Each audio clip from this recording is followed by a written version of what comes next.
राम राम जी सबको राम राम जी। कृष्णाय वासुदेवाय हरे परमात्मने प्रणतः क्लेशनाशाय गोविंदाय नमो नमः। ओम श्री गणेशाय नमः, श्री सीताराम नमः, श्री राधे श्याम नमः, उमापति महादेव की जय, श्री गुरुवे नमः, श्री हनुमते अवराजिए सब संतन की जय, सब भक्तन की जय। जय जय सीताराम, जय जय राधे श्याम। श्री हरिवंश, श्री हरिवंश, श्री हरिवंश। श्लोक संख्या नंबर 35, अध्याय 6। श्री भगवान बोले, हे महाभाव, निसंदेह मन चंचल और कठिनता से वश में होने वाला है, परंतु हे कुंती पुत्र अर्जुन, ये अभ्यास और वैराग्य से वश में होता है। अभी भगवान जी पिछले कुछ श्लोकों से ये बोल रहे हैं। एक तो वो ये बोल रहे हैं कि योग करना चाहिए, फिर वो बोल रहे हैं कि योग की हेल्प से संभाव, योग हमको संभाव रहने में, मन की चंचलता को रोकने में और नित्य स्थिति में, परमात्मा की स्थिति में रखने में हेल्प कर लेता है। फिर वो ये बोल रहे हैं, भगवान जी बताते हैं कि जो हमारा मन है वो हमको कहीं पर भी टिकने नहीं देता, बहुत ज्यादा बलवान है और बहुत दृढ़ निश्चय मन है हमारा। जब वो डिसाइड कर लेता है कि उसको हमको किसी और तरीके की तरफ लेके जाना है, किसी और डायरेक्शन में, भगवान जी से किसी विपरीत डायरेक्शन में लेके जाना है, तो उसको वश में करना ऐसे है जैसे कि हम वायु को रोक दें। इतना दुष्कर है वो टास्क। जैसे, तो वो यही बोलते हैं कि मन की चंचलता जो है वो जैसे एक दीपक जल रहा हो, उसमें जो शिखा जलती है उसके बराबर है। इतना ज्यादा चंचल मन है। इसीलिए इधर उधर भटकने और शरीर को रोकने से, इधर उधर जाने से और इंद्रियों को कंट्रोल करने के लिए हमको मन को वश में करना जरूरी है, नहीं तो वो मनमानी करता रहे। इसीलिए भगवान जी यहाँ पर फिर बोल रहे हैं, कह रहे मैं तुम्हारी बात 100% मानता हूँ कि जो मन है वो बहुत चंचल है।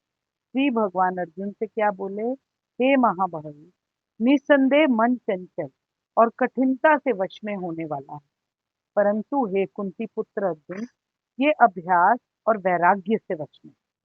अब यहाँ भगवान जी क्या कह रहे हैं कि एक डिटैचमेंट और एक अभ्यास करने। डिटैचमेंट करने के लिए भी हमको अभ्यास करना पड़ेगा। अगर हम अपने मन से कॉन्स्टेंटली बात करते हैं, एक बार मन हमारे काबू में आ जाए तो जैसे जंगली घोड़ा होता है या जंगली हाथी होता है, हाथी माहौत के काम में आ जाता है और जो घोड़ा होता है वो घुड़सवार के काबू में आ जाता है।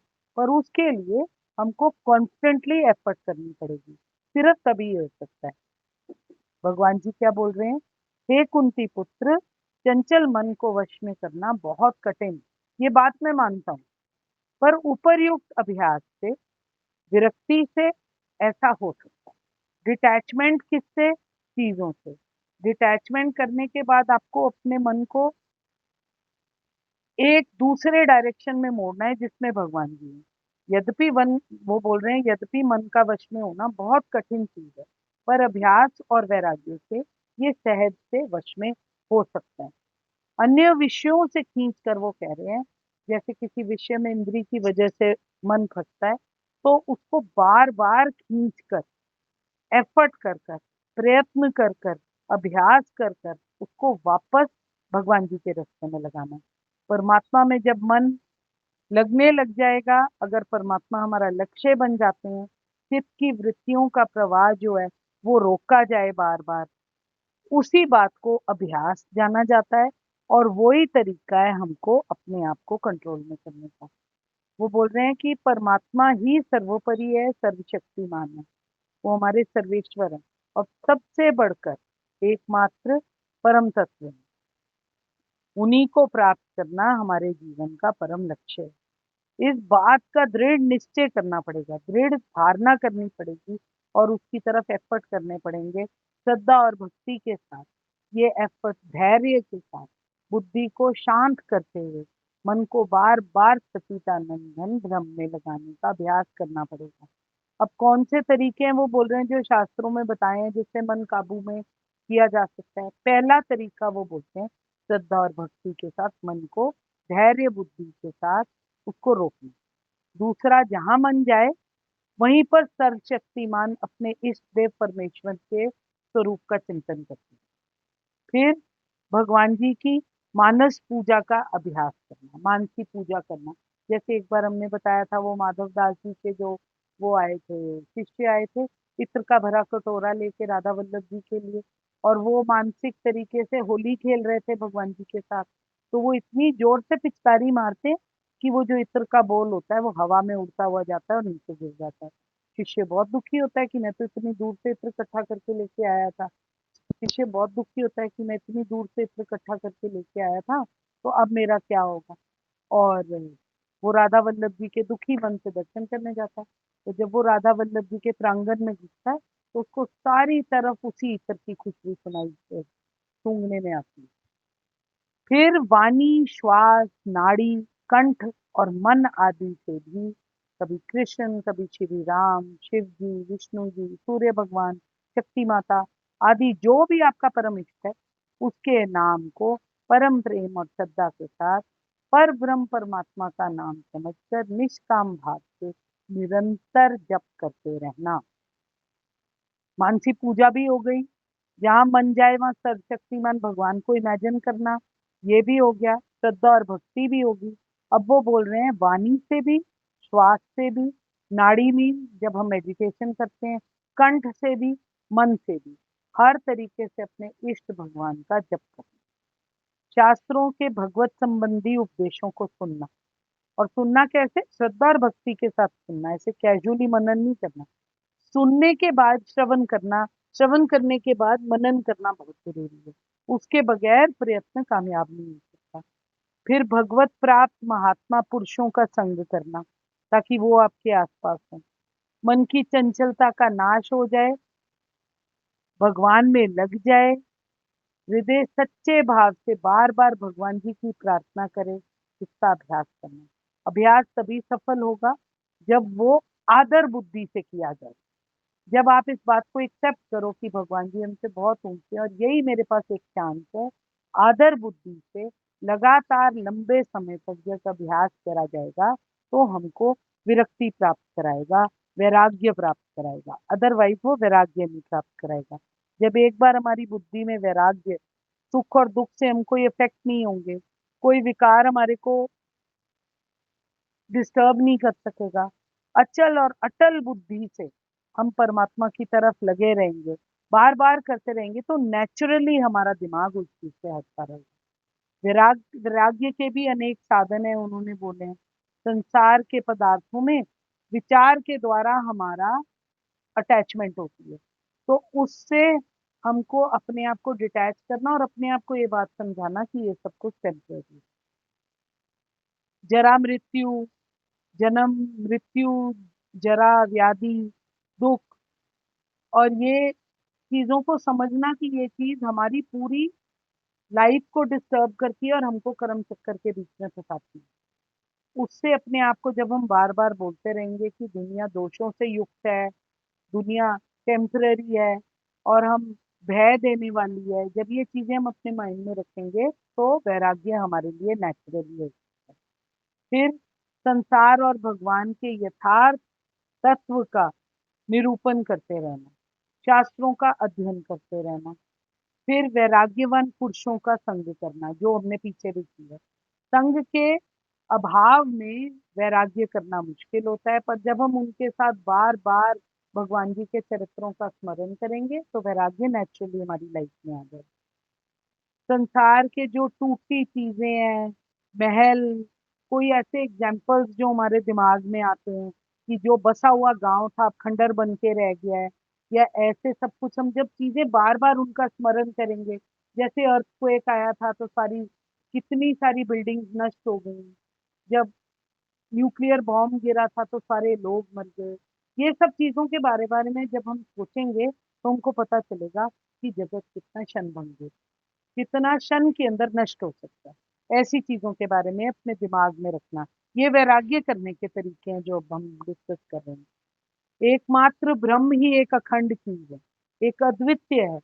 वो सत्ता का बोध कराता है भगवान जी की। और जगत की जो सत्ता है, वो ब्रह्म की सत्ता के नीचे कितनी खत्म है और कितनी तुच्छ है जिसको कहते हैं, वो हमको वैराग्य की तरफ धकेले। और फिर वो बोल रहे हैं कि अधिकारी पुरुषों के बारे में सोचना, जैसे जो भक्त थे उनके बारे में अपने दिमाग में लगाना, कि बार बार उनका श्रवण करना, पूर्ण श्रद्धा से उनके बारे में सोचना, मन को वश करने के लिए और वैराग्य और अभ्यास करने में हमारी हेल्प करती है। श्लोक संख्या नंबर 36। जिसका मन वश में किया हुआ नहीं है, ऐसा पुरुष द्वारा योग दुष्प्राप्य है। जिसका मन वश में किया हुआ नहीं है, ऐसे पुरुष द्वारा योग दुष्प्राप्य है। और वश में किए हुए मन वाले प्रयत्नशील पुरुष द्वारा साधन से उसको प्राप्त होना सहज है। ये मेरा मत है। किसका मत है? भगवान जी का मत। क्या बोल रहे हैं भगवान जी? कि जो उच्छृंखल मन के लिए आत्म साक्षात्कार करना बहुत कठिन है। जिसका मन कंट्रोल्ड है या संयमित है, जो समुचित उपाय करता रहता है, उसकी सफलता निश्चित। ये भगवान जी अपने मन से बोल रहे हैं। उसकी सफलता ध्रुव है। जो एफर्ट करेगा, जो अपने मन को संयमित रखेगा, समुचित उपाय ढूंढता रहेगा और अपने उच्छृंखल मन को काबू में करेगा, वो आत्म साक्षात्कार भगवान जी के साथ कर सकते हैं। जो अभ्यास और वैराग्य के द्वारा अपने मन को वश में नहीं कर लेता, उसका मन जो है वो राग और द्वेष के नीचे दब जाए। उसके मन पर राग और द्वेष का अधिकार बन जाएगा और उसकी प्रेरणा से वो बंदर की भांति नाचता फिरेगा। पूरे संसार में इधर उधर उच्छृंखल होकर घूमता रहेगा। हर समय उछलता कूदता रहेगा। मन और इंद्रियां हमको टिकने ही नहीं देंगी। आप खुद ही देख लो, आपको अगर बहुत सुंदर कोई सूट दिखाई देता है किसी लेडी ने पहना हुआ, चाहे आप कितनी भी बढ़िया काम कर लो, 2 घंटे पाठ कर लो, 2 घंटे पाठ करने के बाद भी आपके दिमाग में वो डिजाइन घूम रहा होगा कि मैं ऐसा सूट बनवाऊं, इसी तरीके से मुझे वो मिल जाए जो उसके पास। बुद्धि अस्थिर बनी रहती है। वश में हो जाने पर बुद्धि की चंचलता और बलता दोनों दूर हो जाती है। एकाग्र होने लग जाती है बुद्धि।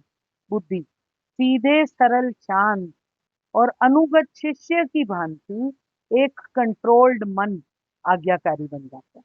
और फिर जहां उसको कितनी भी देर तक लगाया जाए, क्योंकि वो उसको अभ्यास पड़ चुका है ये सब करने का, वो चुपचाप उसी चीज में लग जाता है। तो हम क्या कर सकते हैं? इत्थों पुछना ते उत्थे ला, वहां वो लग सकता है। वो आनाकानी नहीं करता, इंद्रियों की बातें नहीं सुनता, वो कहीं जाता नहीं है, अपनी इच्छा से हटता नहीं है, ना वो भगवान जी के नाम से ऊबता है, ना वो मन उपद्रव मचाता है। शांति के साथ अपनी इष्ट वस्तु में घुल मिल जाता है और टिक कर समझ जाता है कि उसका अपना कोई अलग अस्तित्व नहीं है, वो परमात्मा का ही एक अंश है। यही होता है जिसको हम कहते हैं हमारा मन वैराग्य में और वश में आ। मन के वश में हो जाने के बाद प्रयत्न ना भी किया जाए, उस मन को परमात्मा में पूर्णता लगाने की तीव्र साधन ना भी किया जाए, तो भी उसके फिसलने के चांसेस होते हैं। इसीलिए कांस्टेंट तरीका और प्रयत्न की आवश्यकता जरूर कही गई है, बार बार कही गई है। इस स्मृति में से भगवान जी कभी भी हट सकते हैं, हमको उसको पकड़ के रखना। मन को वश में करने के बहुत सारे साधन बताए, जैसे हमने पीछे वैराग्य के बहुत सारे साधन देखे थे, ठीक है। फिर उससे पहले हमने किस चीज के साधन देखे थे कि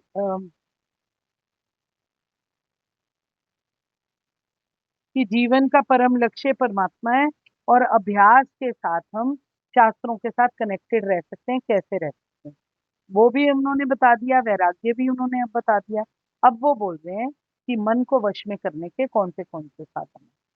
कामना और संपूर्ण विषयों को त्याग कर विवेक और वैराग्य को एम्ब्रेस कर कर पवित्र, स्थिर और परमात्म सुख वाली बुद्धि के साथ मन को नित्य निरंतर परमात्मा के स्वरूप में लगाए रखना। किसी भी और चीज का कभी भी चिंतन नहीं करना। संपूर्ण चराचर जगत में बाहर भीतर परमात्मा को ही देखना, जो चीज जिस पर भी हमारी नजर पड़ रही है वो परमात्मा की समझना, सब दृश्य प्रपंच को भी परमात्मा का ही स्वरूप समझना, ये सेकंड पॉइंट। फिर थर्ड पॉइंट, शरीर इंद्रिय मन द्वारा संसार में कोई भी जो क्रिया हो रही है वो गुणों के द्वारा की जा रही है, इस बात को एक्सेप्ट करना, अपने को उन सब क्रियाओं से पृथक मानना, समझना कि मैं अपने कर्म चक्कर में, इन क्रियाओं के चक्कर में तभी फंसूंगा अगर मैं अपने गुणों की बात सुनूंगा। तो मुझे अपने आप को सतोगुण में स्थित करते हुए तमोगुण से हटाकर एक और जगह पर जाना है जहां पर टोटल बैलेंस है, गुण बैलेंस हो जाता है। फिर श्री राम, श्री कृष्ण, शिव जी भगवान, सब उनको मानना कि वो सर्वव्यापी है, वो सर्वंतर्यामी है, सर्वशक्तिमान है, अत्यंत दयालु है, प्रेमास्पद है।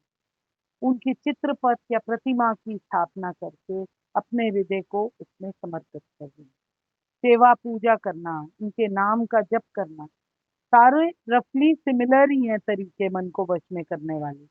आसक्ति और फल इच्छा का त्याग कर देना, शास्त्र विहित कर्तव्यों को करना, श्रद्धा भक्ति पूर्वक भगवान जी को समझकर सब ज्ञान, अ, जप, तप, ध्यान, सेवा सब भगवान जी के लिए करना, संपूर्ण कर्मों को परमात्मा को अर्पण कर देना, आसक्ति से रहित होकर परमात्मा का स्मरण करते हुए कठपुतली की भांति प्रसन्नता के साथ अपने मन को परमात्मा के आगे समर्पित करके उनको वश में करना।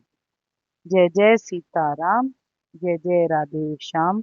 अगर मुझसे कोई भूल त्रुटि है तो कृपया मुझे क्षमा करना।